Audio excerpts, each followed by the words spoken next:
জয় জগন্নাথ। আজকের রথযাত্রা জগন্নাথ ধাম পুরী সহ দেশের বিভিন্ন জায়গায় কিন্তু আজকে রথ টানা হবে।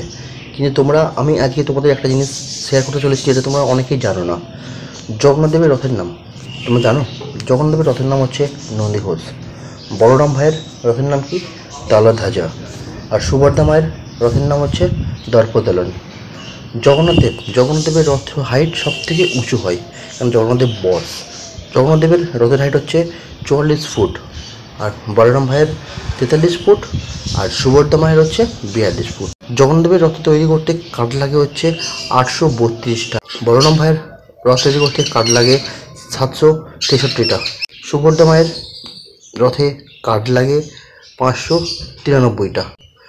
এটা কিন্তু অনেকে জানে না, অনেকে আসে দর্শন করে চলে যায়, কিন্তু এই জিনিসটা অনেকে জানে না। জগন্নাথ দেবের রথের যে চালক, যে পরিচালনা করে, তার নাম কি জানো?